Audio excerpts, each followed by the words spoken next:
ነገር ግን እግዚአብሔር በምህረቱ ባለጠጋ ስለሆነ ከወደደን ከትልቅ ፍቅሩ የተነሳ በበደላችን ሙታን እንኳን በሆነን ጊዜ ከክርስቶስ ጋር ሕይወትን ሰጠ። በጸጋ ድናችኋልና።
በፊት ርቃችሁ የነበራችሁ በክርስቶስ ኢየሱስ ሆናችሁ በክርስቶስ ደም ቀርባችሁ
አለን አዲስ ኪዳን ከእርሱ ጋር እግዚአብሔር ስም ለዘላለም የተባረከ ይሁን። እንደ እግዚአብሔር ያለ ማንም የለም። እንዴት ናችሁ ቅዱሳን? ሰላም በያላችሁበት ሁሉ መልካም ሁሉ ሰላም ነው። ከሩቅም ሃሌሉያ እንዴት ናችሁ? መንፈሳችሁ ነፍሳችሁ ስጋችሁ የሚያሳርፍ ዛሬ ሀሳብ በሆነ አንዳንድ ጊዜ እግዚአብሔር በሰማያት እንደ መስጠት ያለ ነገር ለነገስከ ደግማለን ለፋለን ይብዛ ዜማ እግዚአብሔር በማደሪያ ይሰጠን ነው ብዙ ነገር እግዚአብሔር ትንሽ ነገር አይገርም።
እያሉ ይጮኻሉ መናብርቱ ማደሪያውን ከበው ሊቃናቱ ኃይልና በረከት ለመድኑ ማይተሙን ለፈታ በስልጣኑ እያሉ ይጮኻሉ መናብርቱ ማደሪያውን ከበው ሊቃናቱ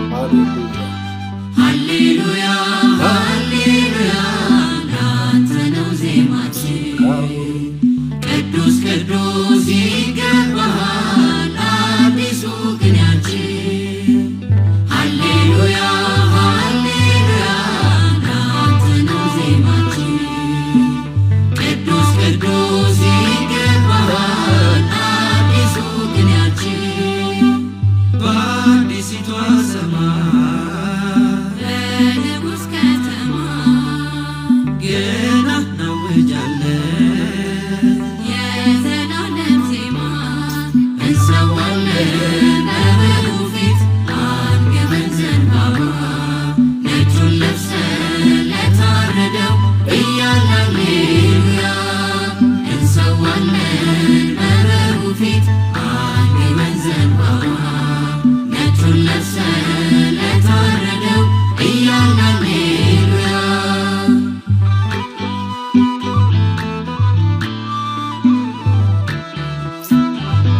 ኢየሱስ በሰማይና ምድር ያሉት ሁሉ ይንበረከካሉ ለኃያሉ ግዛቱ የማያልፍ ለዘላለም አለን አንድ ጌታ መድኃኒዓለም ሽረት ለሌለበት በመንግሥቱ እያሸበሸቡ ለጌትነቱ ዘውዳቸውን ደፍተው በዝማሬ ያፈልቃሉ ለእርሱ አዲስ ቅኔ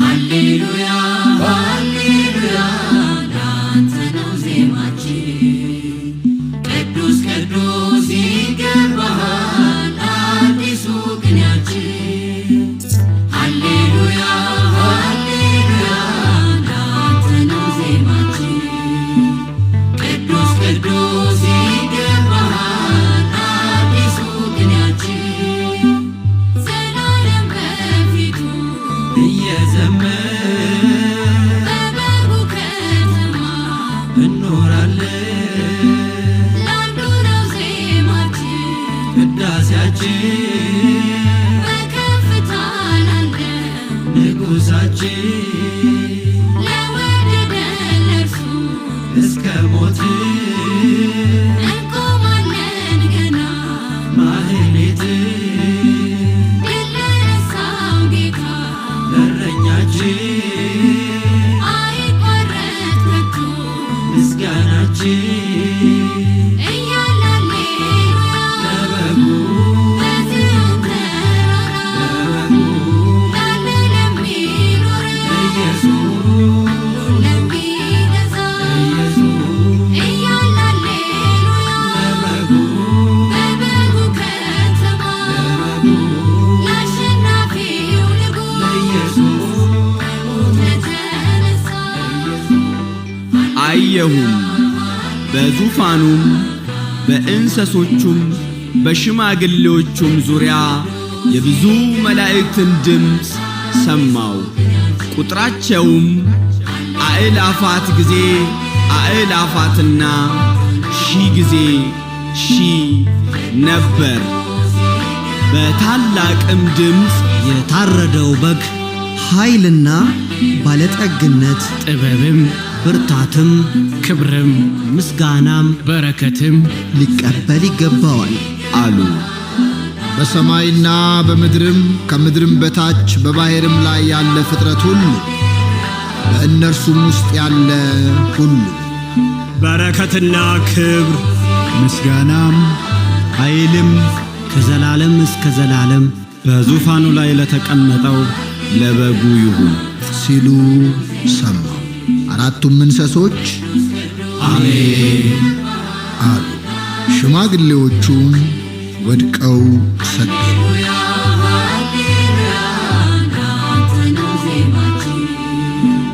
ቅዱስ ቅዱስ ይገባሃል አዲሱ ቅኔያችን።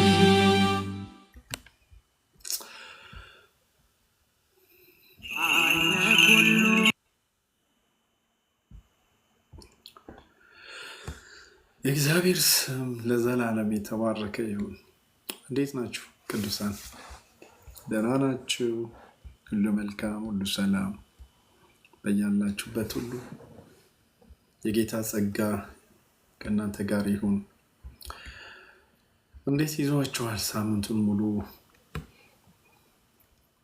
ቤተሰብ፣ ስራ፣ ህይወት ሁሉ መልካም ነው? እግዚአብሔር የተባረከ ይሁን። እግዚአብሔር ስም ብሩክ ይሁን። ባለንበት ዘመን ሁላችንም እንደምናውቀው በዚህ ዓለም ስንኖር ስትራግል እናደርጋለን። በብዙ ጎዳና በብዙ ውጣ ውረድ ውስጥ እናልፋለን። ግልጽ ነው። ያው እዚህ ምድር ላይ የምንኖረው ጥቂት ጊዜያት ቢሆንም ሰዎች በብዙ ይደክማሉ፣ እንደክማለን። በተለይ ደግሞ እንደ ክርስቲያን፣ እንደ አማኝ እግዚአብሔርን እንደሚያውቅ ማህበረሰብ በብዙ ፈተና ውስጥ ያለንበት ጊዜ ይመስለኛል። በዚህ ምድር ላይ እግዚአብሔርን ወክሎ ያለ ሕዝብ ቢኖር እግዚአብሔርን የሚያምኑ ክርስቶስን የሚከተሉ ማህበረሰብ ናቸው።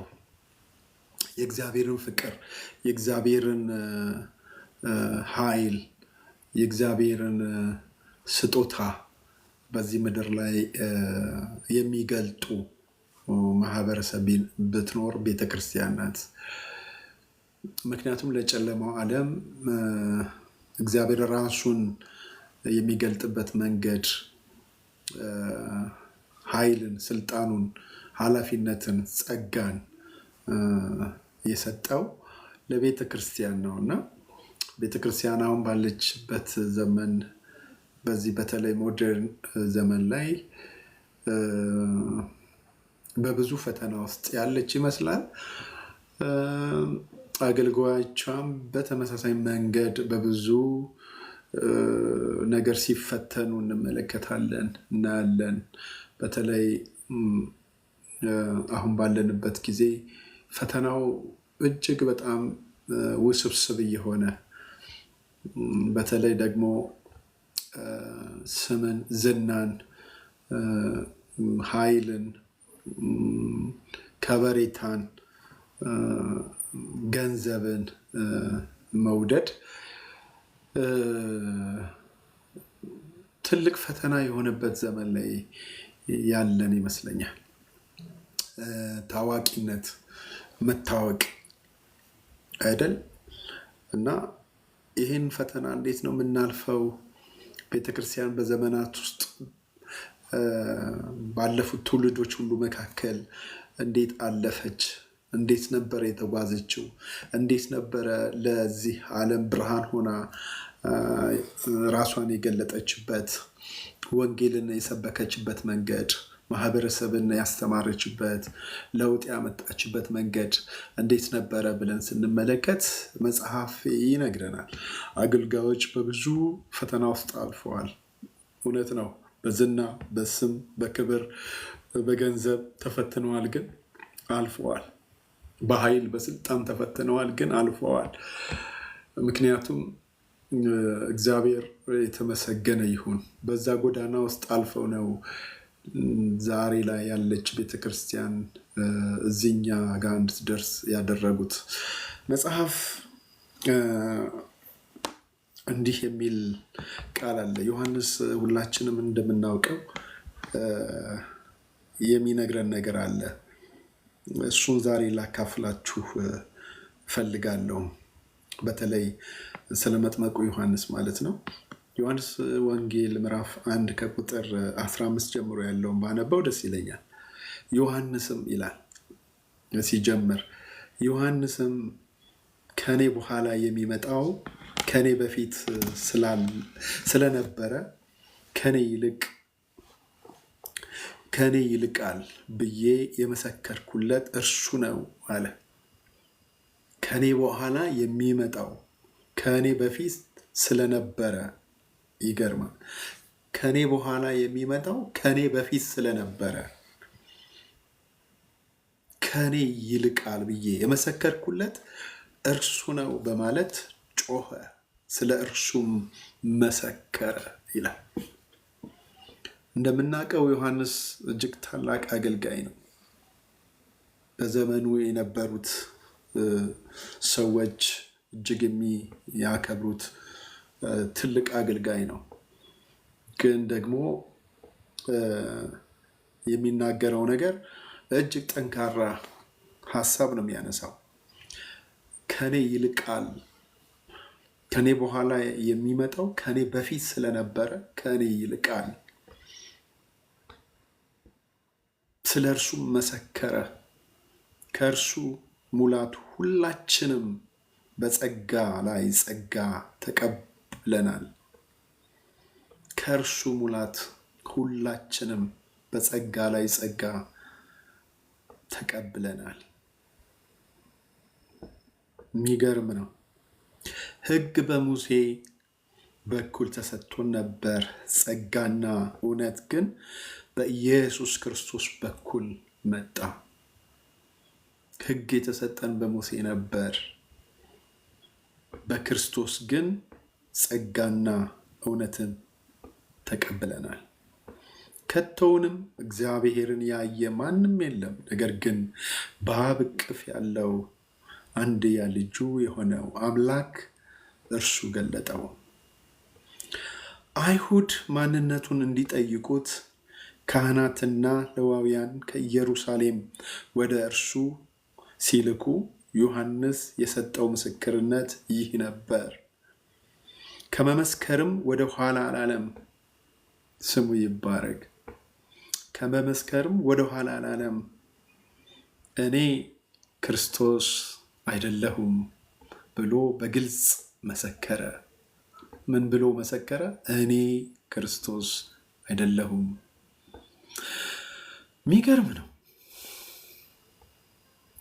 በዘመኑ የነበሩ ሰዎች የዮሐንስን አገልግሎት ተመልክተው፣ የእርሱን ትህትና ተመልክተው፣ የእሱን ታላቅነት ተመልክተው አንተ ማነህ ብለው ሲጠይቁት እኔ ክርስቶስ አይደለሁም አለ። በአገልግሎቱ ታላቅነት፣ በስብዕናው በቃ ይሄ ክርስቶስ ይሆናል ብለው ሰዎች ኤክስፔክት ያደርጉት የነበረ ሰው እኔ እሱ አይደለሁም አላቸው። እነርሱም ታዲያ አንተ ማነህ አሉ። ኤልያስ ነህ ብለው ጠየቁት። እርሱም አይደለሁም አለ። እነርሱም ታዲያ ነቢዩ ነህ አሉት። እርሱም አይደለሁም ሲል መለሰ። በመጨረሻም እንግዲህ ማነህ? ለላኩን ሰዎች መልስ እንድንሰጥ ስለ ራስህ ምን ትላለህ አሉት። ዮሐንስ በነቢዩ ኢሳያስ እንደተነገረው ለጌታ መንገድ አቅኑለት እያለ በምድረ በዳ የሚጮህ ድምፅ ነኝ ሲል መለሰ። ከተላኩትም ፈሪሳውያን አንዳንዶች ታዲያ ክርስቶስም ወይም ኤልያስ ወይም ነቢዩ ካልሆንክ ለምን ታጠምቃለህ ብለው ጠየቁት። ዮሐንስም እንዲህ ብሎ መለሰላቸው፣ እኔ በውሃ አጠምቃለሁ፣ እናንተ የማታውቁት ግን በመካከላችሁ ቆመዋል። ከእኔ በኋላ የሚመጣው የጫማውን ማሰሪያ ለመፍታት እንኳ የማልበቃ እርሱ ነው። ይህ ሁሉ የሆነው ዮሐንስ ሲያጠምቅ በነበረበት ከዮርዳኖስ ማዶ በቢታንያ ነበር ይላል።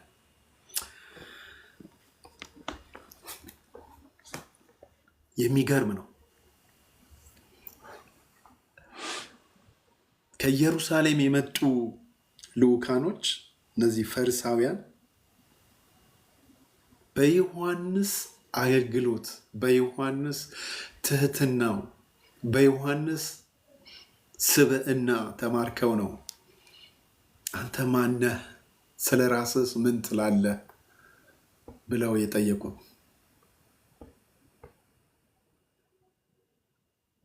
ዛሬ የብዙዎቻችን ፈተና ነው አይደል? የስም ፈተና፣ የታላቅነት ፈተና፣ የስኬት ፈተና፣ የዝና ፈተና፣ የማዕረግ ፈተና። ማነህ አንተ አሉት። 3 ትልልቅ ነገሮች ነው ያነሱት። ማነህ? ክርስቶስ ነህ አሉት። እኔ ክርስቶስ አይደለሁም አላቸው። እንኪያስ ነቢዩ ኤልያስ ነህ አሉት። አይደለሁም አላቸው።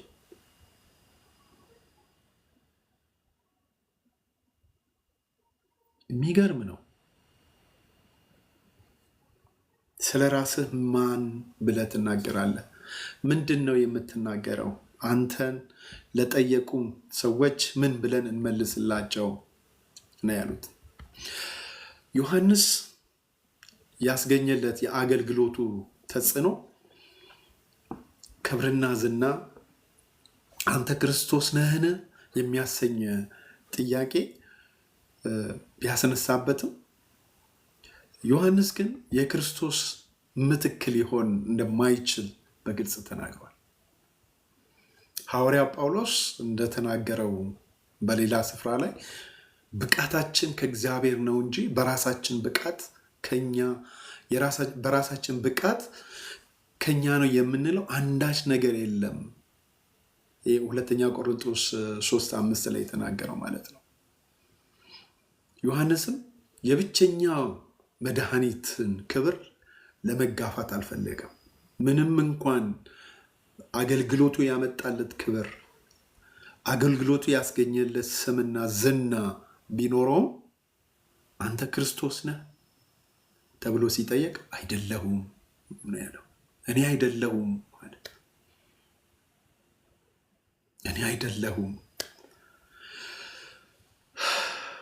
ምክንያቱም ይህ ሰው ማን እንደሆነ ጠንቅቆ ያውቃል። ብቻም ሳይሆን በዘመናት ሁሉ መካከል የእግዚአብሔር ሰዎች በአገልግሎታቸው ውስጥ ማንን እንደሚያገለግሉ፣ ከየት እንደተነሱ፣ ማን እንደጠራቸው፣ መልእክቶቻቸው ከየት እንደመጡ በግልጽ ይናገሩ ነበር። ለዚህም ነው ጳውሎስ ቅድም እንዳልኩት ብቃታችን ከኛ አይደለም ማለት።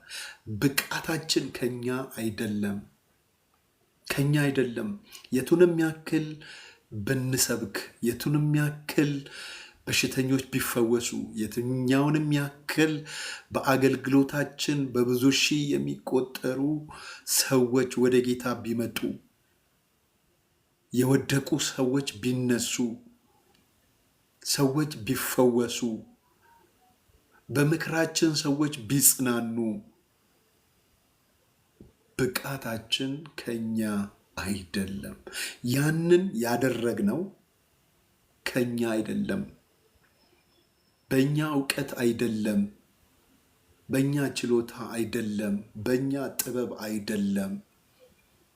ይሄ በቃ ግልጽ አገልጋዮች ማንነታቸው አሁን የሆነው በማን ምክንያት እንደሆነ ለሚያክሰው ትክክለኛ መልስ ነው። ዛሬ ግን በጣም በርካታ አገልጋዮች ራሳቸውን ነው የሚሸጡት።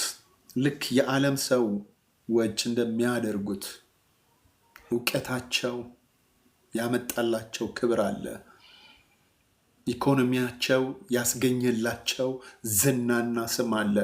እሱን ይሸጣሉ አደባባይ ላይ እና በጣም ብዙ ተከታዮች፣ አድናቂዎች ያፈራሉ። ይሄ የዓለም ሲስተም ነው። ይሄ የዚህ ዓለም አሰራር ነው። የዚህ ዓለም አሰራር እውቀትህን፣ ገንዘብህን፣ ስራህ፣ ጥበብህ፣ ችሎታ፣ ሞያ ያስገኘልህን ነገር ተጠቅመህ ብዙ ተከታዮችን ማፍራት፣ ብዙ አድናቂዎችን መሰብሰብ የዚህ ዓለም አሰራር ነው። ጳውሎስ ለዚህም ነው እኔ እዚህ የደረስኩት ከሱ የተነሳ ነው። ከኔ የሆነ አንዳች ነገር የለም፣ ሁሉም በእርሱ ለእርሱ ከእርሱ ነው ማለት። ሁሉም የሆነው ማለት ሁሉም የሆነው ነው። ይህን መዘንጋት የለብንም። በተለይ አገልጋዮች ይህንን መርሳት የለብንም። ሊደር ብንሆን፣ መሪዎች ብንሆን፣ ዘማሪ ብንሆን፣ ዲያቆን ብንሆን፣ ክርስቶስን የምንከተል ሁሉ ከኛ የሆነ ምን አለ? እግዚአብሔር እኛን ሲጠራን ከየት ነው ያገኘን? ከምንድን ነው ያነሳን? ምንስ ነበረን? የሚገርም ነው። ጳውሎስ ታውቃላችሁ ህይወቱን ትምክት ቢያስፈልግ አለ አይደለም? ትምክት ቢያስፈልግ ኖሮ እምመካበት ነበረኝ አለ። በዘር ሐረግ ብትመጡ ማለት ነው፣ በነገድ ብትመጡ እምመካበት አለኝ። በእውቀት ብትመጡ እምመካበት አለኝ። በቅናት ብትመጡ ከኔ አትበልጡም አላቸው። ሁሉንም እንደ ጉድፍ ቆጠርኩት። ስለማን ሲባል ስለ ክርስቶስ አለና፣ ግን ደግሞ የሚገርመው በጳውሎስ ህይወት ውስጥ የተከናወነው የእግዚአብሔር ኃይል የተገለጠው የእግዚአብሔር ጸጋ እጅግ የሚያስደምም ነበረ። ብዙ ሰዎች ይሰሙት ነበረ። በእጁ ሰዎች ተፈውሰዋል፣ ድነዋል። በጣም ብዙ ታላላቅ ተአምራቶች ሆነውለታል። ግን ብቃታችን አለ ከኛ አይደለም ማለት። ስሙ ለዘላለም ይባረክ። ይሄን ያደረገው የኔ ብቃት አይደለም፣ የኔ ጥበብ አይደለም፣ የኔ እውቀት አይደለም፣ የኔ ችሎታ አይደለም፣ የኔ ማስተዋል አይደለም። ለዚህም ነው ምንም እንኳን አንዳንድ ጊዜ ሰዎች ከምንሰራቸው ነገር አለ አይደለም፣ ከንግግራችን ከባህሪያችን ሊሆን እንኳን ይችላል። አንዳንድ ጊዜ ሰዎች ትህትናችንን አይተው ጥሩ ሰዎች መሆናችንን አይተው ሰዎች በጣም ብዙ ነገር ሊያደርጉልን ይፈልጋሉ፣ ወይም ደግሞ እኛን ከፍ ከፍ ሊያደርጉልን ይችሉ ይሆናል። ዮሐንስም የሆነው ይሄን ነው። በቃ አንተ ክርስቶስ ነህ አሉት። አይደለሁም አላቸው። እኔ አይደለሁም አላቸው። አይገርምም?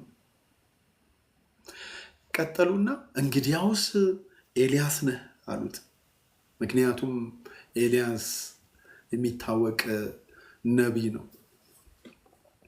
ሙሴ የሕግ፣ ኤልያስ ደግሞ የነቢያት ወኪል በመሆን በደብረ ታቦር ተራራው ላይ ሉቃስ 9:31 ላይ እንደተገለጡ ታውቃላችሁ ሁላችሁ። የክርስቶስ የድነት ታሪክ ፍጻሜነትን በሚመሰክሩት በዮሐንስ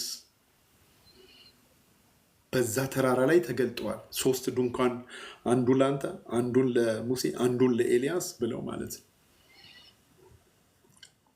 እንግዲያውስ አንተ ኤልያስ ነህ። በቃ ይመጣል የተባለው በኤልያስ መንፈስ ይመጣል የተባለው አንተ ነህ አሉት። በፍጹም አላቸው።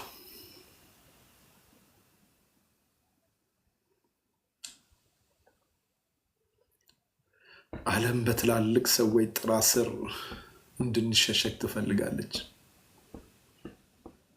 እውነት ግን በራስ ተልእኮ ላይ መቆምን ትጠይቃለች። ታውቃላችሁ፣ ብዙ ሰዎች ይህን እድል ቢያገኙት ያ እኔ ነኝ ነው የሚሉት። ምክንያቱም ማን ይጠላል? የትልልቅ ሰዎችን ስም ማን ይጠላል? እኛ እንኳን ታዋቂ ሰዎች ጋር ስንሄድ ከነሱ ጋር ፎቶ መነሳት እንፈልጋለን። ከነሱ አጠገብ መሆን እንፈልጋለን አይደለም? ሰዎች ትልልቅ ሰዎችን ሲያገኙ እነሱ ውስጥ መደበቅ ይፈልጋሉ። ስንቱ ነው አባቱ ባለስልጣን፣ ዘመዱ ባለስልጣን፣ ትልቅ ደረጃ ላይ ያለ ሰው ወይም ትልቅ የተማረ ሰው ቢሆን እንዴ አታውቀኝም? እኔ እኮ የእንትና ዘመድ ነኝ ይልሃል። ኔሚንግ ስም ይጠራልሃል። እንትን የሚባል ባለስልጣን አታውቅም? የእሱ አጎት ልጅ ነኝ ይልሃል። የእሱ ዘመድ ነኝ ይልሃል። ምክንያቱም ዓለም ሁል ጊዜ በትልልቅ ሰዎች ስም ውስጥ መደበቅ ትፈልጋለች። እውነት ግን ተልእኮ ላይ ነው የሚቆመው፣ ራእይ ላይ ነው የሚቆመው። ሃሌሉያ! እውነተኛ አገልጋዮች፣ እውነተኛ ባለራእይ፣ እውነተኛ ሚሽን ያላቸው ሰዎች ተልኳቸው ላይ ነው የሚያጠነጥሩት። መልእክታቸው ላይ ነው የሚቆሙት። ሚሽናቸው ላይ ነው የሚቆሙት። ለዚህም ነው ዛሬ የቤተ ክርስቲያን ፈተና እጅግ ከባድ የሆነው። ቤተ ክርስቲያን ሚሽን አላት፣ ተልኮ አላት። ሂዱ ነው ያለው ክርስቶስ። መጨረሻ ላይ ምንድን ነው ያላቸው? ሂዱ፣ ወደ ዓለም ሁሉ ሂዱ፣ ወደ ዓለም ሁሉ ሂዱ። እግዚአብሔር ዘርን፣ ጎሳን፣ ሃይማኖትን፣ ቀለምን፣ ሀገርን፣ ልዩነትን አልፈጠረም።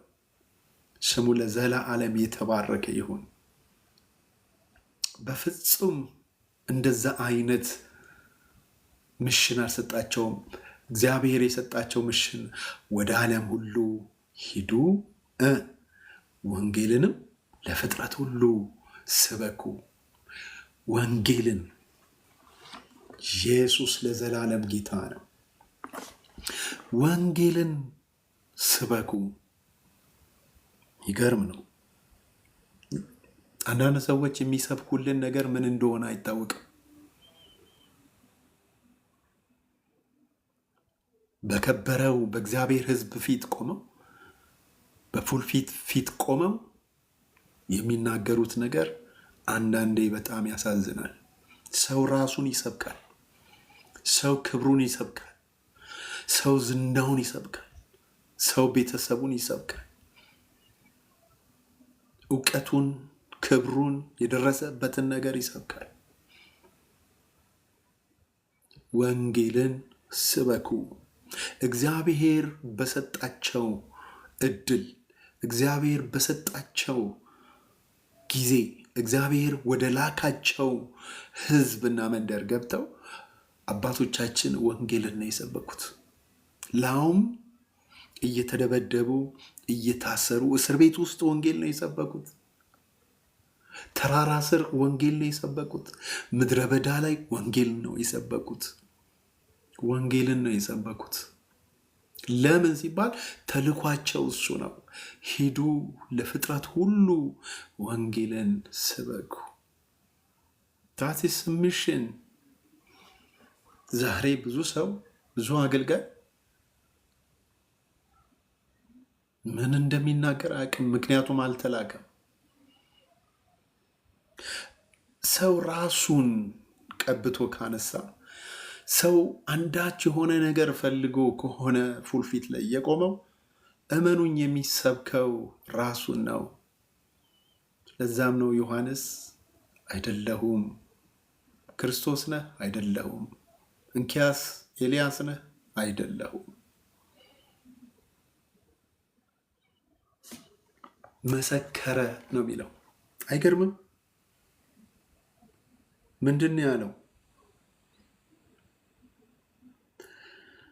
ከኔ በኋላ የሚመጣው ከኔ በፊት ስለነበረ ከኔ ይልቃል ብዬ የመሰከርኩለት እርሱ ነው። የመሰከርኩለት። በነገራችን ላይ ስለ ምስክርነት በጣም ይገርማል። ሰዎች እውነትን ላይ ካልቆሙ ምስክርነት በጣም አደገኛ ነው። ፍርድ ቤት ታውቃላችሁ፣ የብዙ ሰዎች ህይወት ምስቅልቅል ነው የሚለው። ለምን እንደሆነ ታውቃላችሁ? ሐሰተኛ ምስክርነት የብዙ ሰዎችን ትዳር ያፈርሳል። የብዙ ሰዎችን ሕይወት ይበጠብጣል። በጣም ብዙ ሰዎች ባዶ እጃቸውን እንዲገቡ ተደርገዋል። በጣም በርካታ ሰዎች ከነ እውነታቸው እስር ቤት ውስጥ ገብተዋል። ለምን ሲባል በሐሰት ምስክርነት እውነት ላይ ሲቆም ነው ነፃነት የሚያመጣው። ምክንያቱም እውነት አርነት ታወጣለች ነው። ተመልከቱ፣ የብዙ ሰዎች በሐሰት ምስክር፣ በሐሰት ስብከት፣ በውሸት በተቀላቀለ ንግግር ትዳራቸው ይፈርሳል። ገንዘባቸው፣ ቤተሰባቸው፣ ጤናቸው ይታወቃል።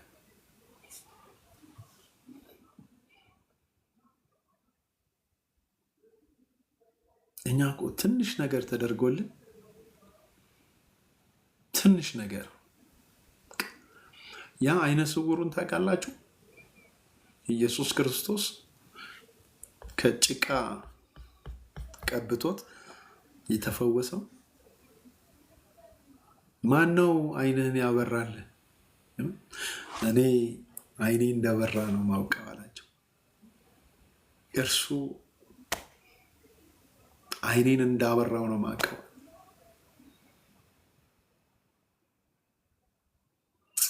ኦ ኢየሱስ፣ ኦ ጌታ ኢየሱስ፣ ጌታ እንደፈወሰን ማውቀው ጌታ እንደፈወሰኝ ነው።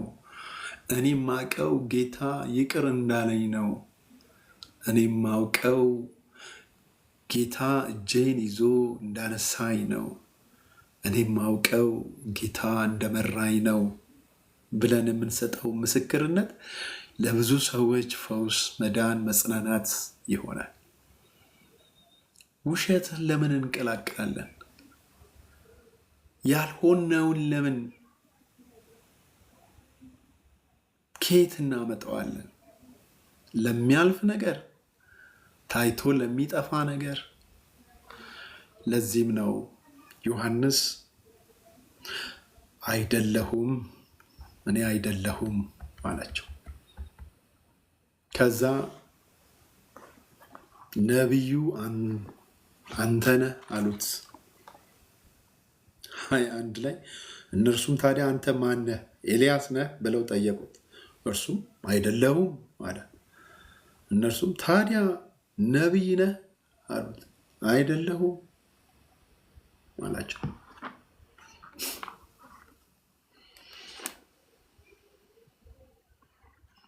ምክንያቱም በዘዳግም ምዕራፍ 18-15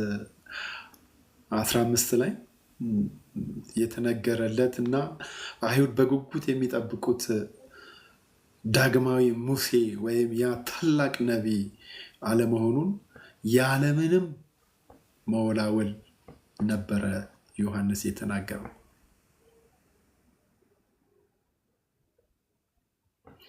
ምክንያቱም ዮሐንስ ይህ ፈተና አልሆነበትም፣ አንቆት አላስቀረውም።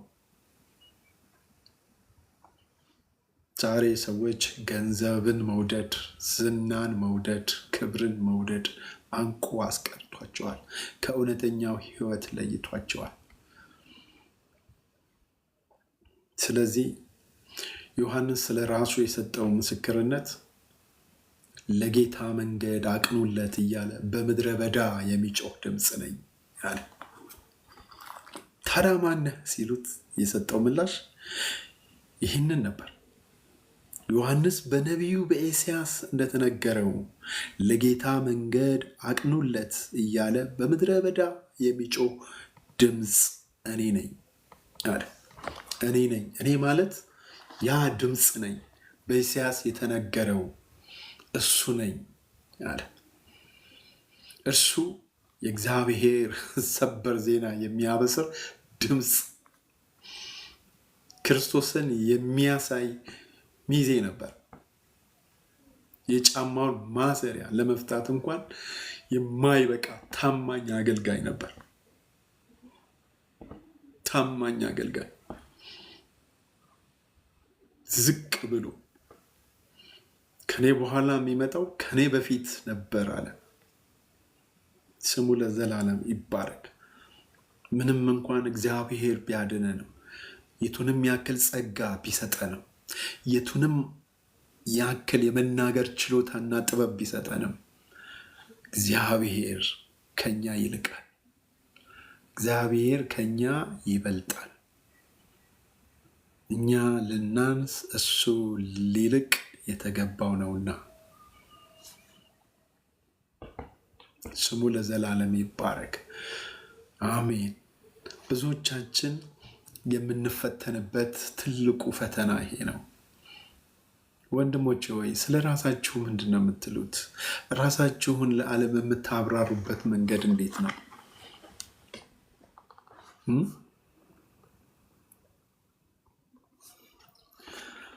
ራሳችሁን እንዴት ነው የምትገልጹት?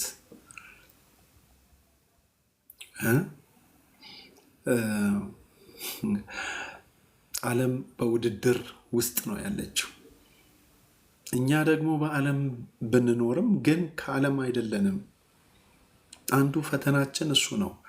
በዓለም ሕይወት ውስጥ እየኖርን እንደ ዓለም ሲስተም ለመኖር የምናደርገው ጥረት ይመስለኛል ፈተናችንን ያበዛው። አንዳንድ ጊዜ ልዩነታችን ይጠፋብናል አይደል? ከብዙ ማህበረሰብ ጋር ብንኖርም እኛ ግን ተለይተን የወጣንን አይደለም? መጽሐፍ ቅዱስ የሚለው እንደዛ ነው። ከድቅድቅ ጨለማ ወደሚደነቅ ብርሃኑ የጠራን፣ ሃሌሉያ፣ ቅዱስ ሕዝብ እንድንሆን የጠራን። ቅዱስ ሕዝብ እኮ አለ፣ ግን እናንተ ቅዱስ ሕዝብ ናችሁ ይላል። ይህ ትልቅ ነገር ነው። ከህዝቦች መካከል እግዚአብሔር ለራሱ የለየው ህዝብ ነው። በቤተ ክርስቲያን ውስጥ ያለ ማህበረሰብ በዘር፣ በሃይማኖት፣ በክብርና በዝና፣ በስምና በከፍታ እርስ በርሱ የሚጨቃጨቅ የሚባላ ማህበረሰብ ሊሆን አይገባውም። ዛሬ ቤተ ክርስቲያን በብዙ ፈተና ውስጥ ነው የምታልፈው። አብያተ ክርስቲያናት በብዙ መከራ ውስጥ ነው እያለፉ ያሉት። ክብርና ዝና፣ ስም፣ ሰዎችን ለማንገስ የሚደረግ ጥረት። አይገርማችሁ? ዮሐንስ በዚህ ዘመን ቢኖር ይሄ ህዝብ ምን ሊያደርገው እንደሚችል ጳውሎስ በአንድ ወቅት በዛ ዘመን ላይ እንዲህ ሆኖ ነበር አይደል? ካደረገው ተአምራት ተነስተው ሰዎች ሁሉ ኦሆ ይሄማ አማልክት ነው አሉት። በቃ ይሄ አማልክት ነው ሰው አይደለም ብለው ሰዎች ሊያመልኩት ሊያነግሱት ሆ ብለው ወጡ። ያኔ ጳውሎስ ልብሱን ቀደደ ነው የሚለው መጽሐፍ ቅዱስ። ልብሱን ቀደደ፣ እየሮጠም ወደ ህዝቡ መሃል ገባ። ይኸው እኔ ሰው ነኝ፣ ተመልከቱ፣ እኔ እንደናንተ ሰው ነኝ፣ እኔ አማልክት አይደለሁም፣ እኔ ሰው ነኝ አላቸው። የሚገርም ነው። እንደዛ ነበረ ያገለገሉት የእግዚአብሔር ሰዎች፣ እንደዛ ነበረ ያገለገሉት። እኛ ብንሆን ኖሮ ሰዎች ተሸክመው ሊያነግሱን ቢፈልጉ በሉ ከፍ አድርጉን ሳንል እንቀራለን። አሁን በምድራችን የምናየው ነገር ይሄ ነው። ምንድን ነው የቀረን? አገልጋዮች ምን እየሆንን ነው? የት ነው ያለነው? በስማችን ምን እስኪሆን ድረስ ሰዎች ዝቅ ብለው ጫማችንን እስከሚስሙ፣ ሰዎች ተንበርክከው እግራችን ላይ እስከሚወድቁ፣ ሰዎች ያላቸውን አንጡረ ሀብት አምጥተው እስከሚሰጡን የደረስንበት ዘመን ላይ ጳውሎስ ቢኖር ኖሮ ምን ይለን ነበር?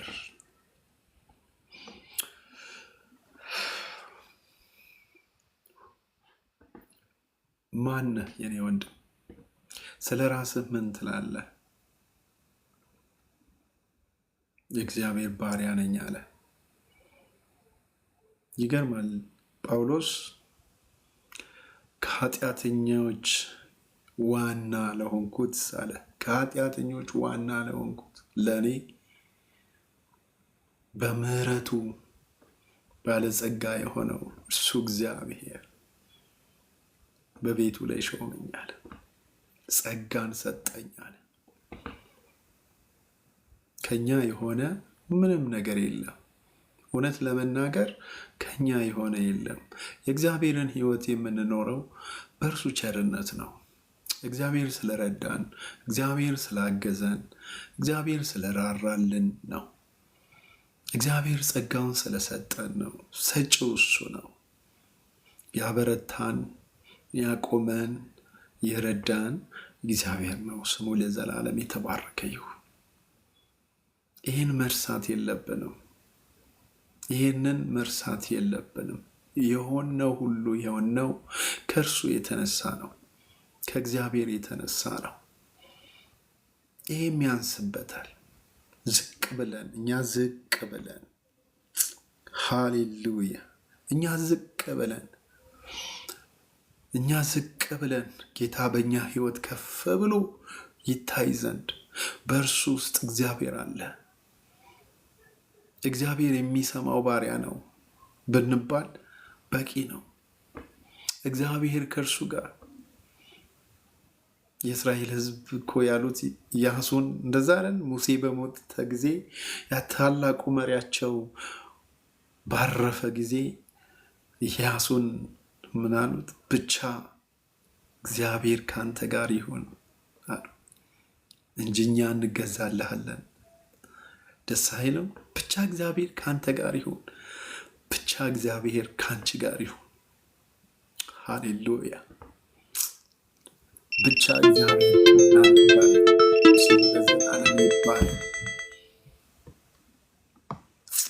የእግዚአብሔር ስም ብሩክ ይሁን።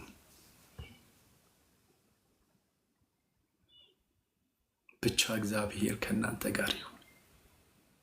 እግዚአብሔር ካንተ ጋር ይሁን እንጂ ሁሉ ይንበረከካል። አንተ በሕይወት እግዚአብሔርን አክብረው እንጂ ሁሉ በእርሱ ጸጋ እንደሆነ እወቅ እንጂ ሁሉ ከእግዚአብሔር እግር በታች ነው። ከፍ ብንልም ዝቅ ብንልም የማይለወጥ ሕይወት። ምክንያቱም ሁሉ ጊዜ እኛ በእግዚአብሔር ስር ነው ያለነው። በተራራ ላይ ብንሆን፣ በሸለቆ ውስጥም ብንሆን እሱ ይሄ ቦታ እንጂ ስፍራችን አንድ ነው። እሱም እዛ ከእርሱ ጋር ተቀምጠናል። አንረሳውም። በብዙ ፈተና ውስጥ ስናልፍ መዘንጋት የሌለብን ነገር እግዚአብሔር ከየት እንዳነሳን ነው። እግዚአብሔር ከየት እንደጠራን ነው። ሰዎች ሊያነክሱን ቢፈልጉም፣ ሰዎች ከፍ አድርገው ቢሰቅሉንም ስፍራችንን መዘንጋት ግን የለብንም። ስሙ ለዘላለም የተባረከ ይሁን። ሁሉ ለእርሱ ክብር ይሁን። ሁሉ ለእርሱ ክብር ይሁን። ሃሌሉያ። የእግዚአብሔር ስም ለዘላለም የተባረከ ይሁን። ወንድሞቼና እህቶቼ በዚህ ዓለም በከፍታም ሆነ በዝቅታ ስትፈተኑ ከእግዚአብሔር ጋር እንዳላችሁ እንዳትረሱ። ትልቁ እግዚአብሔር ከእናንተ ጋር እንደሆነ እንዳትረሱ። በትናንሽ ነገሮች እንዳትወድቁ። ስምና ዝና እንዳይጥላችሁ፣ ቦታና ስፍራ እንዳይጥላችሁ፣ ሁኔታዎች እንዳይጥሏችሁ፣ ጓደኞቻችሁ እንዳይጥላችሁ፣ የሰዎች ግፊት፣ ጭብጨባ እንዳይጥላችሁ። ብዙ ሰዎች በጭብጨባ ወድቀዋል፣ በሆታ ወድቀዋል፣ በአጀብ ወድቀዋል። በጣም አንዳንድ አገልጋዮች የእግዚአብሔርን ሕዝብ ሲንቁ እንሰማለን። እንደ ምናምንቴ ሲቆጥሩት እንሰማለን። በፍጹም እግዚአብሔርን የምናገለግለው እግዚአብሔርን የምናከብረው የእግዚአብሔርን ሕዝብ ስናከብር ነው። እግዚአብሔርን መውደዳችን የሚገለጠው ሕዝቡን ስንወደው ነው፣ ስናከብረው ነው፣ ስንራራለት ነው። የእግዚአብሔርን ሕዝብ እየናቅን ይህንን ማህበረሰብ እየናቅን እየተቸን እያዋረድነው እየበዘበዝነው እግዚአብሔርን ነው የምናገለግለው። በፍጹም ሊሆን አይችልም። ክርስቶስ ኢየሱስ እኮ ራራላት ይላል መጽሐፍ፣ አዘነላት ይላል። እሱ አምላክ ሆኖ እሱ ጌታ ሆኖ አይገርምም? በኃጢአተኛው ቤት ገባ፣ በቀራጩ ቤት ገባ፣ ከዓይነ ስውራን ጋር ነበር፣ ከበሽተኞች ጋር ነበር። አልተጸየፋቸው።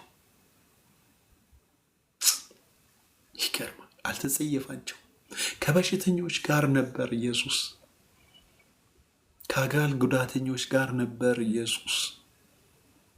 ከሴቶች ጋር ነበር ኢየሱስ። ከወንዶች ጋር ነበር ኢየሱስ። ከመበለቶች ጋር ነበር ኢየሱስ። ኢየሱስ ከሁሉም ጋር ነበር። ከህፃናት ጋር ነበር። ህፃናትን እንኳን አልናቅም። አይገርምም? ዛሬ ትልልቅ አገልጋዮች ህፃናትን ሳይቀር ይንቃሉ። ኢየሱስ ከህፃናት ጋር ነበር። ከአዋቂዎች ጋር ነበር። ከአባቶች ጋር ነበር። ከእናቶች ጋር ነበር። ከወንድ ከሴት ጋር ነበር። ከባሪያዎች ጋር ነበር። ከህመምተኞች ጋር ነበር። ለምን? ምክንያቱም ኢየሱስ የመጣው ለሁሉም ነው። እሱ የሞተው ለሁሉም ነው። ለሁሉም ነው። ለሁሉም ነው። አገልግሎታችን ለሁሉም ነው። ለተወሰነ ማህበረሰብ አይደለም። ለተወሰነ ለሰው ልጆች አይደለም። ለሁሉም ነው። ወንጌል ለሁሉም ነው። ለሴት፣ ለወንድ፣ ለአዋቂው፣ ለእናቶች፣ ለአባቶች፣ ለህፃናት፣ ለሁሉም ነው። ሃሌሉያ! ስሙ ለዘላለም የተባረከ ይሁን። ጌታ ኢየሱስ ይህንን ለማገልገል የእግዚአብሔር ፍቅር ያስፈልገናል። በልባችን የፈሰሰው የእሱ ፍቅር ነው። ሰውን እየናቅን አናገለግልም። ህፃናትን እየናቅን እየተጠየፍን አናገለግልም። በሽተኞችን እየተጠየፍን አናገለግልም። ድሆችን እየተጠየፍን አናገለግልም። በፍጹም። የእግዚአብሔር ሰዎች ሩህሩህ ነበሩ። ለበሽተኞች ይራሩ ነበረ። በስቃያቸው አያላግጡም ነበር። በፍጹም። ጳውሎስ እንኳን ሊዘርፋቸው ከራሱ ነበር አውጥቶ የሚሰጠው። ዛሬ በአገልጋይ ስም አገልጋይ ነኝ በሚል ታፔላ ልጸልይልህ በሚል እንዴት ሰው ለሰው እየጸለየ ይበዘብዛል? ጸልየን እናስከፍል፣ ሰብከን እናስከፍል፣ የእግዚአብሔርን ቃል ነግረናቸው ገንዘባቸውን እንዝረፍ። ከየትኛው ምንጭ ነው የቀዳ ነው? ለዚህም ጠበቃ የምንቆም ሰዎች ደግሞ አለን። ለዚህም ጥቅስ የምንጠቅስ ደግሞ ሰዎች አለን። በነገራችን ላይ እግዚአብሔር ፍቅር ነው። እግዚአብሔር ፍቅር ነው ማለት ወንድሙን የሚጠላ እግዚአብሔርን ከቶ አያውቀውም ይላል። ምን ማለት እንደሆነ ታውቃላችሁ? ጥላቻ በምንድን ነው የሚገለጠው? ሰው የምትወደው ከሆነ እየበደለህ ይቅር ትለዋለህ። ሰውን ስትወደው ከጉድለቱ አትወስድም፣ ሙላት ትሆንለታለህ። ሰው ከሚወደው ሰው ላይ አይዘርፍም። ሰው ተቸግሮ እያየህ አሞት እያየህ እንዴት አትራራለትም? ህመሙ አንድ ችግር ነው በራሱ። ሳይኮሎጂካል ተጨንቋል። ቤተሰብ ይኖረዋል፣ ልጆች ይኖሩታል፣ መኖር ይጓጓል። ተስፋ የቆረጠ ሰው ነው። እንዴት አታዝንለትም? አንዳንድ ጊዜ እኮ ከኛ ሐኪሞች ይሻላሉ። አይዞህ ይላሉ። ቢያንስ አይዞህ ወንድሜ። ጂሰስ እግዚአብሔር በነገር ሁሉ ይርዳን። ለዚህም ነው ማነ ራሳችንን ለመሾም ሐዋርያት፣ ነቢያት፣ ፓስተር፣ ወንጌላዊ ብላ ብላ ብለን ራሳችንን ለመካብ ያለን ግብግብና ጦርነት እጅግ በጣም ከባድ ነው። ግን ደግሞ ስራችን እሱን አይመሰክርም።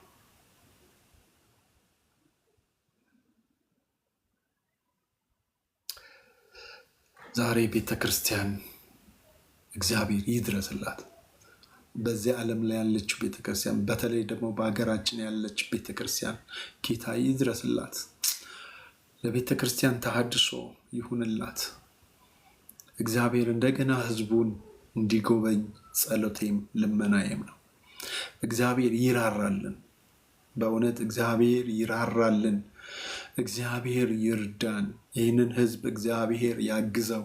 እግዚአብሔር ይራራለት። ለዚህ ህዝብ የእግዚአብሔር ጸጋ፣ የእግዚአብሔር ጉብኝት፣ የእግዚአብሔር ታላቅ ጉብኝት ይሁንለት። ኦ ኢየሱስ ስምህ ይባረክ። እናመሰግንሃለን።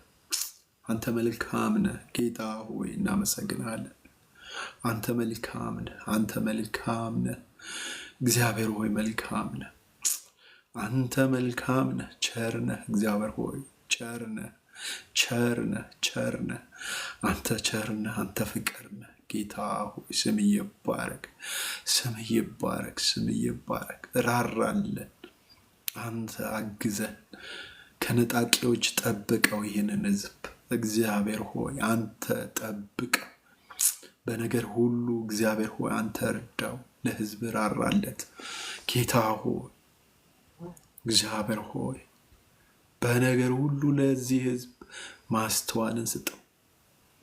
አይኖቹ ወደ አንተ እንዲሆን በእውነት እግዚአብሔር በሰጠኸው ጸጋ፣ በሰጠኸው ኃይል፣ በሰጠኸው ጉልበት እና ጥንካሬ እግዚአብሔር ሆይ የሚያገለግሉ አገልጋዮች በነገር ሁሉ ማስተዋልን ስጣቸው።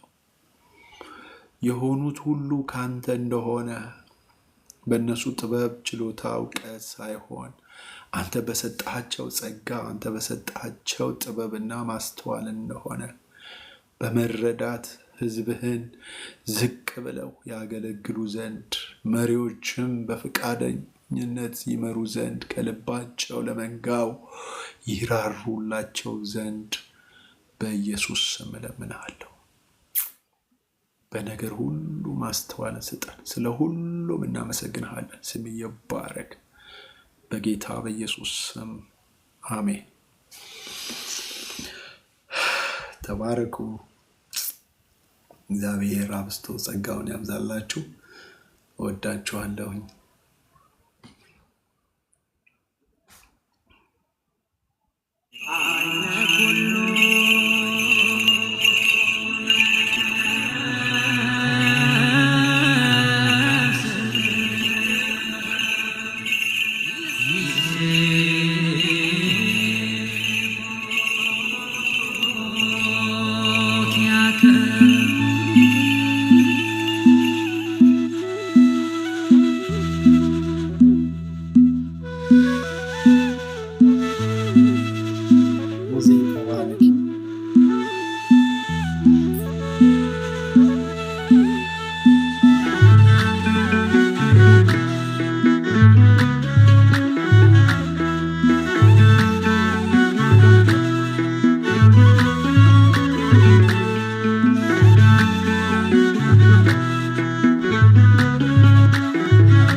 ፍጥረት ኢየሱስ ላንተ ነው ስብሐት አኮቴት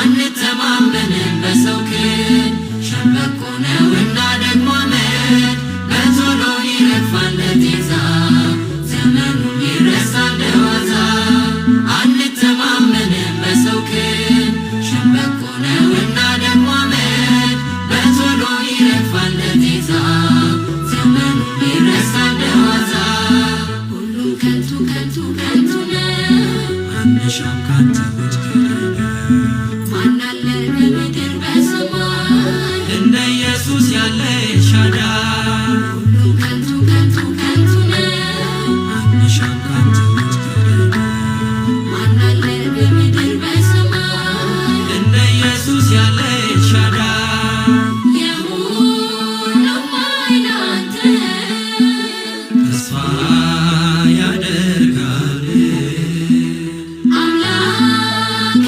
ቅዱሳን አንተን ይማጸናል አይሳንም መጋቤ ፍጥረት ኢየሱስ ላንተ ነው ስብሐት አኮቴት አይሳንም መጋቤ ፍጥረት ኢየሱስ ላንተ ነው ስብሐት አኮቴት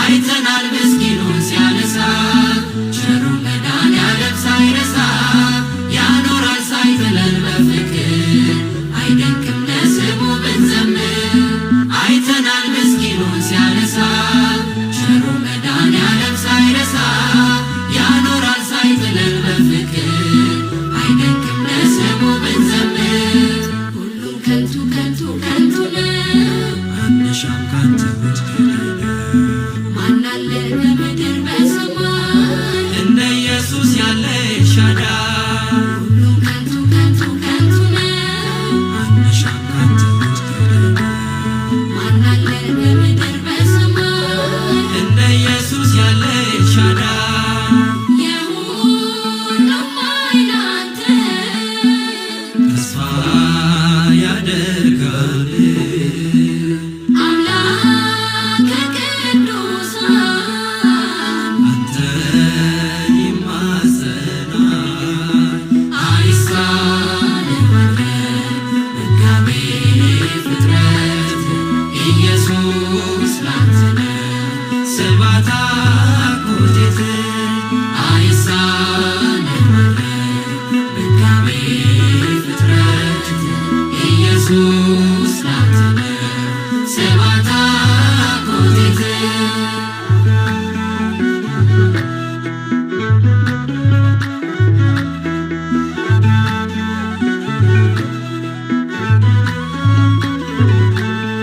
አበው ተሻግረዋል ታምነው የሚያድን ስምህን ይዘው ምሽጋችን ሆነ የኛ አባት አመለጥን እኛም ከጠላት አበው ተሻግረዋል ታምነው የሚያድን ስምህን ይዘው ምሽጋችን ሆነ የኛ አባት አመለጥን እኛም ከጠላት ሁሉም ከንቱ ከንቱ ከንቱ ነው አንሻም ካንተ ውጭ ማን አለ በምድር በሰማይ እንደ ኢየሱስ ያለ ኤልሻዳይ ሁሉም ከንቱ ከንቱ ከንቱ ነው አንሻም ካንተ ውጭ ማን አለ በምድር በሰማይ እንደ ኢየሱስ ያለ ኤልሻዳይ የሁሉም ኃይል አንተ ተስፋ ያደርጋል አምላከ ቅዱሳን አንተን ይማጸናል አይሳንም መጋቤ ፍጥረት ኢየሱስ ላንተ ነው ስብሐት ኮቴት አይሳንም መጋቤ ፍጥረት ኢየሱስ ላንተ ነው ስብሐት ኮቴት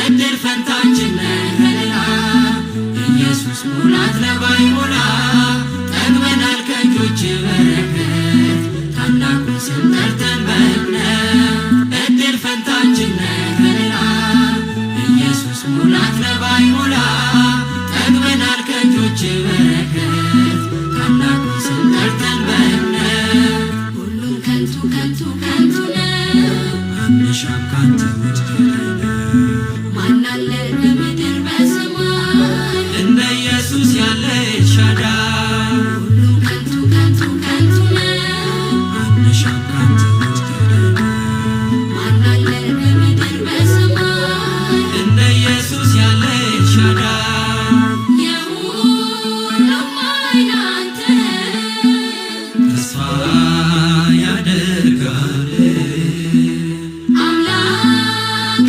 ቅዱሳን አንተን ይማጸናል አይሳንም መጋቤ ፍጥረት ኢየሱስ ላንተ ነው ስብሐት ኮቴት አይሳንም መጋቤ ፍጥረት ኢየሱስ ላንተ ነው ስብሐት ኮቴት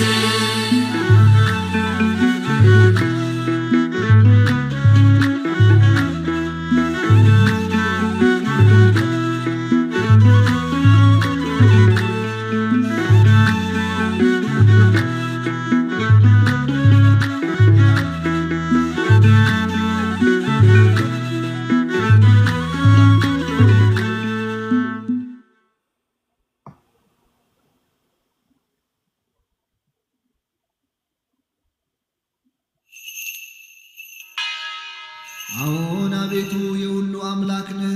አዎን አቤቱ የሁሉ ጌታ ነህ። አዎን አቤቱ ሁሉን የያዘ ነህ። አዎን አቤቱ ሁሉን የምትገዛ ነህ።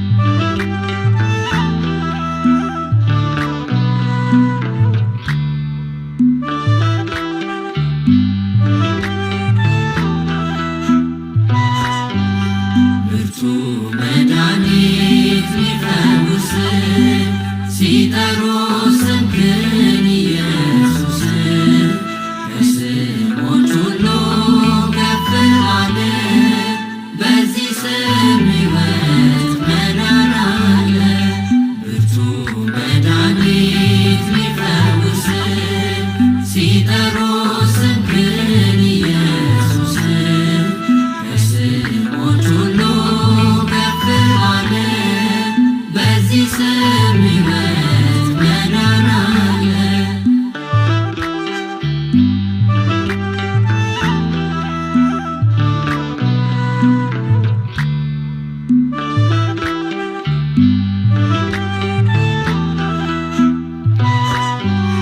እምቅድመ ዓለም ጥንት ከአብ ዘንድ የነበርክ ሰማይና ምድሩ በቃል የፈጠርክ ከብርሃን የተገኘ እውነተኛ ብርሃን ኢየሱስ ክርስቶስ ነህ የእግዚአብሔር አብ ቃል አዎን አቤቱ የሁሉ አምላክ ነህ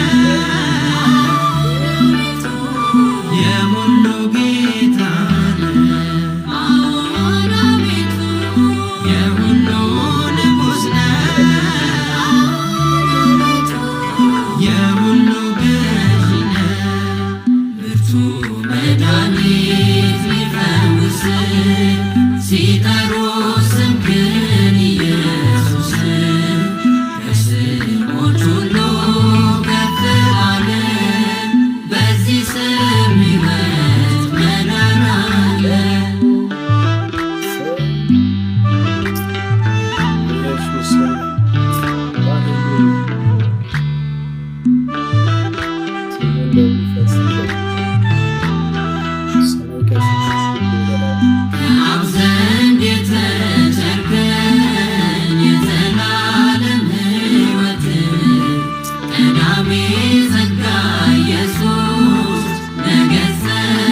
ሲጠሩ ስምህን ኢየሱስን ከስሞች ሁሉ ከፍ አለ። በዚህ ስም ሕይወት መዳን አለ።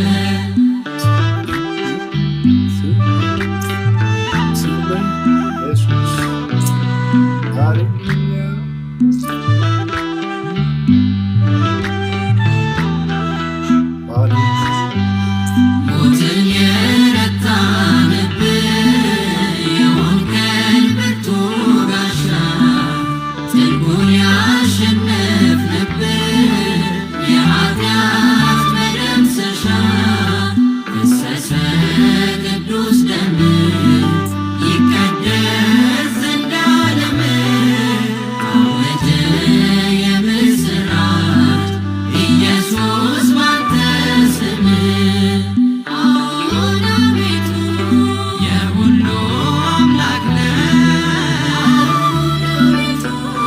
የሁሉ ጌታ ነህ አዎን አቤቱ የሁሉ ንጉሥ ነህ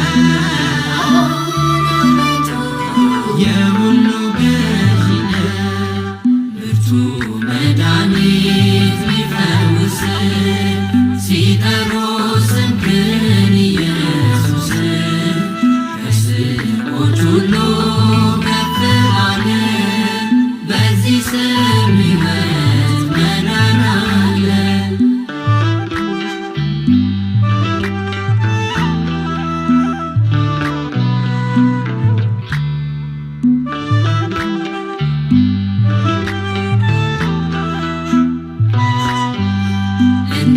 እንዲበዛልን ፍቅር እንዲህ እንድትወደን ያደረገ ምን ይሆን?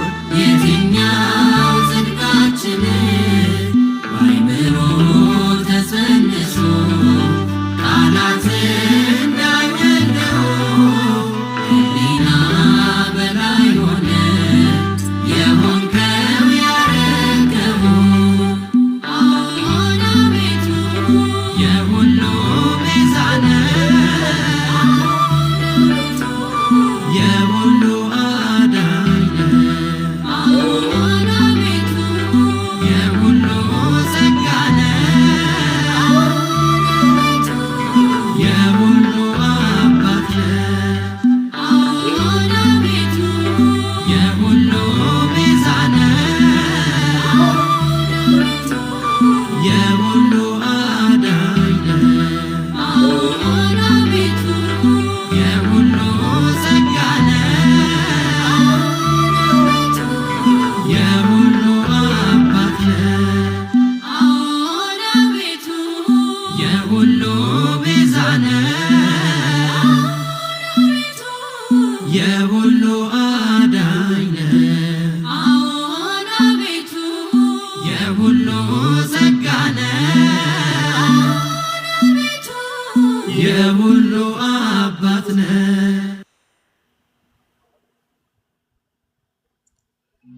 እንደ ቸርነት እንጂ እንደ በደል ያልሆነ ምሕረት የበዛልን ይቅር ባይ ነህ ዘላለም።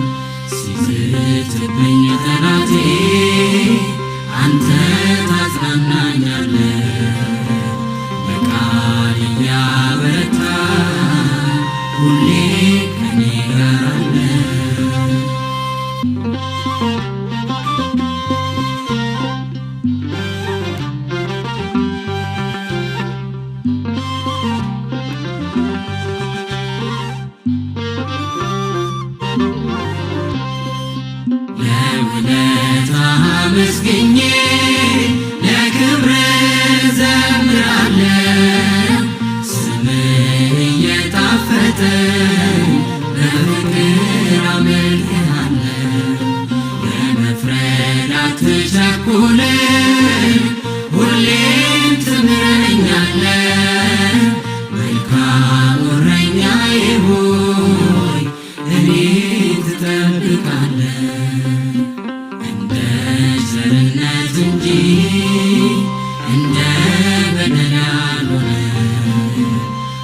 ታጽናናኛለህ በቃል እያበረታ ሁሌ ከኔ ጋር አለ።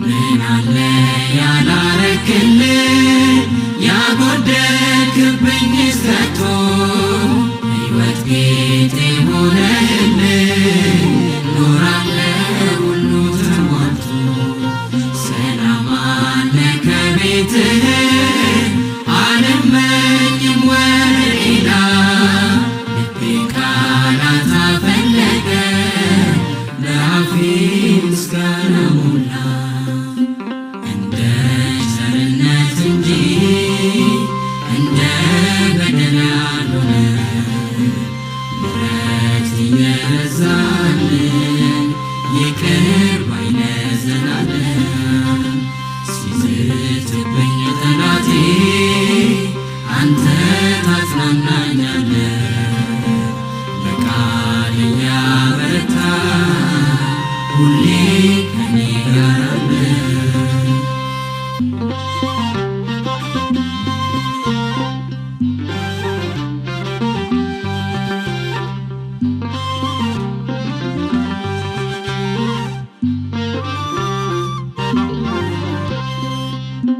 ኃጢአት በበዛበት ጸጋ እየበዛልኝ ወረት በሌለው ፍቅር ጌታዬ የወደድክ በሰጠኸኝ ዘመን ሁሉ ለስምህ ዘምራለሁ አባቴ ንገስ በልቤ ክበርልኝ እልሃለሁ እንደ ቸርነት እንጂ እንደ በደል ያልሆነ ምሕረት እየበዛልን ይቅር ባይ ለዘላለም ሲዝትብኝ ጠላቴ አንተ ታጽናናኛለህ በቃል እያበረታ ሁሌ ከኔ ጋር አለ።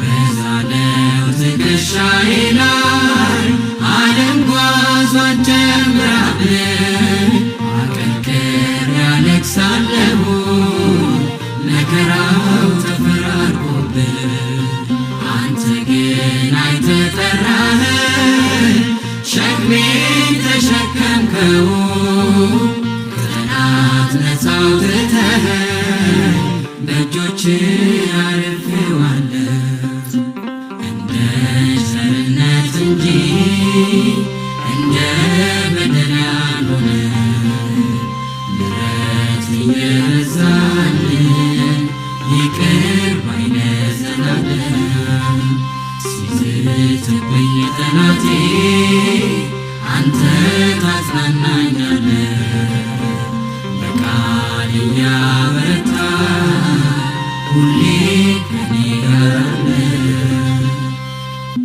እንደ ቸርነት እንጂ እንደ በደል ያልሆነ ምሕረት እየበዛልን ይቅር ባይ ለዘላለም ሲዝትብኝ ጠላቴ አንተ ታጽናና